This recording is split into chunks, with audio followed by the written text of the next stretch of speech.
Contract वाली बहू। नरेश की माँ अपने बेटे से मिलने दिल्ली आ रही है। इस बात का पता चलते ही नरेश के दिल में हलचल मच जाती है।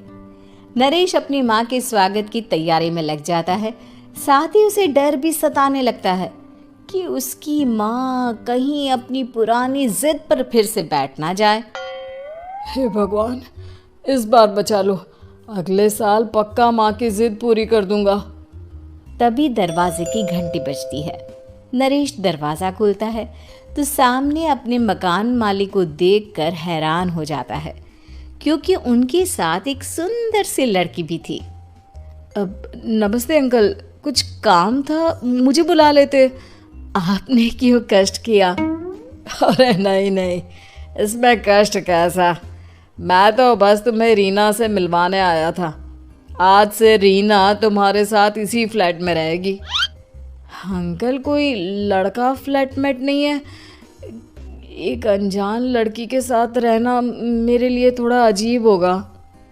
देखो नरेश, मैं तुम्हें पहले भी बता चुका हूँ कि इस फ्लैट में तुम्हें किसी ना किसी के साथ एडजस्ट करना ही होगा, या फिर तुम अकेले पूरे फ्लैट का किराया दे दो, मैं किसी को नहीं रखूँगा।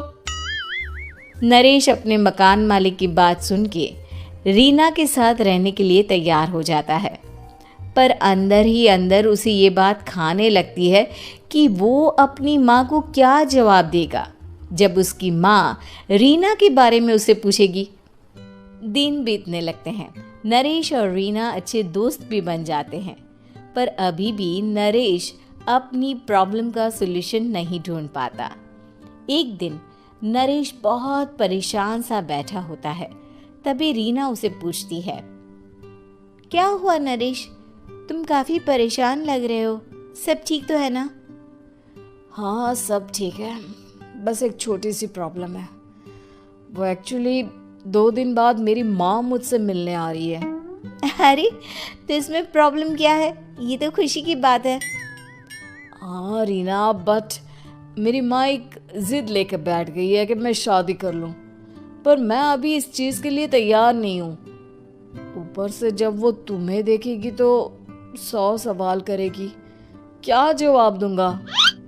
अरे, इसमें कोई टेंशन वाली बात नहीं है। मेरे पास ना इस प्रॉब्लम का सलूशन है, जिससे ना तुम्हें शादी करनी पड़ेगी और ना ही तुम्हारी माँ मेरे बारे में कुछ पूछेंगी। रीना की बात सुनकर नरेश सोच में डूब जाता है। वो सोचता है कि रीना खुले ख्यालों वाली लड़की है, कहीं माँ को सच बता ना दे। नरेश को सोच में डूबा देखकर रीना कहती है, अरे क्या हुआ, किस सोच में पड़ गए? डोंट वरी, जैसा तुम सोच रहे हो ना वैसे कुछ भी नहीं है। मेरे पास एक प्लान है। मैं कुछ समझ नहीं पा रहा हूँ, कैसा प्लान? मैं समझाती हूँ। हम ना एक कॉन्ट्रैक्ट मैरिज कर लेते हैं। फ़िलहाल मेरे पास जॉब नहीं है, तो तुम इस रूम का किराया दे देना जब तक तुम्हारी माँ यहाँ रहेंगी, सिर्फ तब तक। और तुम अपनी माँ से कह देना कि मैं तुम्हारी पत्नी हूँ, इससे वो मेरे यहाँ रहने पर कोई सवाल भी नहीं करेंगी। अरे बात तुम्हारी ठीक है, पर माँ से झूठ बोलना, ना ना बाबा, मैं ये रिस्क नहीं ले सकता। कोई और आइडिया दो ना तुम। देखो, मंजूर हो तो बोलो, वरना सच बता दो, मुझे कोई प्रॉब्लम नहीं है। रीना की बात सुनकर नरेश सोच में डूब जाता है।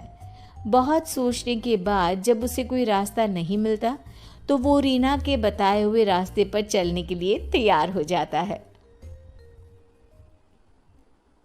वो रीना से बात करता है और अपनी माँ की पसंद और नापसंद के बारे में बताता है। रीना भी नरेश की सभी बातों को ध्यान से सुनती है, ताकि कहीं उससे कोई गलती ना हो जाए। आखिर वो दिन भी आ जाता है जब नरेश की माँ उससे मिलने दिल्ली आ जाती है। नरेश अपनी माँ को फ्लैट पर लेकर जाता है। जैसे ही नरेश की माँ फ्लैट के अंदर जाती है, रीना उसके पैर छू लेती है। ये देखकर नरेश की माँ थोड़ी घबरा जाती है और नरेश से पूछती है, अरे बेटा नरेश, ये कौन है? माँ, ये आपकी बहू रीना है। माफ़ी चाहता हूँ, सब कुछ इतनी जल्दी में हुआ कि आपको बता ही नहीं पाया। इसलिए सोचा कि क्यों ना आपको सरप्राइज दिया जाए। अरे बेटा, मैं तो बस तेरा घर बसा हुआ देखना चाहती थी। हाँ, बहुत अरमान थे अपनी इकलौते बेटी की शादी को लेकर, लेकिन कोई बात नहीं, शायद किस्मत को यही मंजूर होगा। ये कहते ही नरेश की माँ रीना को गले लगा लेती है। रीना बेटिया, मेरा बेटा ना थोड़ा नादान है, पर तुम काफ़ी समझदार लगती हो और मैं जानती हूँ कि तुम इसका बहुत अच्छे से ध्यान रखोगी। माँ आप चिंता मत कीजिए, मैं सब संभाल लूंगी। नरेश की माँ अपने बहू और बेटे के साथ खुशी खुशी रहने लगती है। दिन बीतने लगते हैं। नरेश की माँ और रीना का रिश्ता बहुत मजबूत होता चला जाता है। वो दोनों सारा दिन एक साथ रहती और खूब बातें करती। इधर साथ रहते रहते नरेश और रीना भी एक दूसरे से प्यार करने लगते हैं। दोनों को इस बात का एहसास हो जाता है, फिर भी वो इस बात को छुपा कर ही रखते हैं। एक दिन नरेश की माँ और रीना शादी के बारे में बात करने लगते हैं। रीना बिटिया, ये तो नरेश ने मुझे बिना बताए शादी कर ली, वरना मैं तो अपनी इकलौती बेटी की शादी इतनी धूमधाम से करती कि सारी दुनिया देखती रह जाती। अच्छा माँ, आप ऐसा भी क्या करती नरेश और मेरी शादी में जो दुनिया देखती रह जाती? अरे बिटिया, एक माँ के अरमान तुम अभी नहीं समझोगी। मैं तो अपनी बहू को एक रानी की तरह लेकर आती और शादी भी बिल्कुल शाही अंदाज में करती, पर मेरे तो सारे अरमान ऐसे ही रह गए।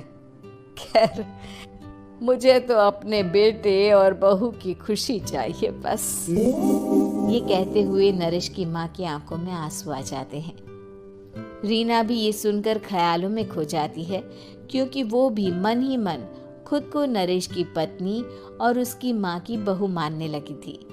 शाम को जब नरेश ऑफिस से घर आता है तो रीना खुद को रोक नहीं पाती और नरेश के सामने उसकी माँ को अपने और नरेश के रिश्ते का सारा सच बता देती है। रीना की बात सुनकर नरेश की माँ दोनों से बहुत नाराज हो जाती है और घर वापस जाने की बात करने लगती है। तुम दोनों ने मुझसे सच छुपाकर बहुत ठेस पहुंचाई है मुझे। अब तुम लोगों के साथ नहीं रहना चाहती मैं, कल ही वापस चली जाऊंगी अपने घर। माँ, मुझे माफ कर दो, ये सब मैंने रीना के कहने पर ही किया है, वरना मैं भी आपको कभी ठेस पहुंचाने के बारे में सोच भी नहीं सकता। हाँ माँ, हमने ये सिर्फ आपका दिल रखने के लिए किया, प्लीज़ हम दोनों को माफ़ कर दीजिए। तुम दोनों ने मेरे अरमानों के साथ खिलवाड़ किया है और वैसे भी मुझे अपने बेटे के लिए एक अच्छी लड़की ढूंढनी है, इसलिए मेरा यहाँ से जाना ही बेहतर होगा। माँ की ये बात सुनकर रीना खुद को रोक नहीं पाती। माँ, क्या मैं आपके घर की बहू बनने लायक नहीं हूँ? रीना की बात सुनकर नरेश हैरान रह जाता है। नरेश की माँ भी कुछ समझ नहीं पाती। मैं कुछ समझी नहीं, आखिर तुम कहना क्या चाहती हो? माँ, मैं वो नरेश से बहुत प्यार करती हूँ और साथ ही साथ मैं आपको भी अपनी माँ मान बैठी हूँ। आज जब आपकी बातें सुनी तो खुद को रोक नहीं पाई, इसलिए सारा सच आपको बता दिया। रीना की बात सुनकर नरेश की माँ की आंखों में आंसू आ जाते हैं और वो अपने बेटे नरेश और रीना को गले लगा लेती है। मेरे घर की बहू तो सिर्फ रीना बिटिया ही बनेगी। मैं आज ही तुम दोनों की शादी की तारीख निकलवा दूंगी, बस एक बार तुम्हारे घर वाले मान जाए। उसी दिन रीना के माता पिता भी उनके फ्लैट पर आ जाते हैं।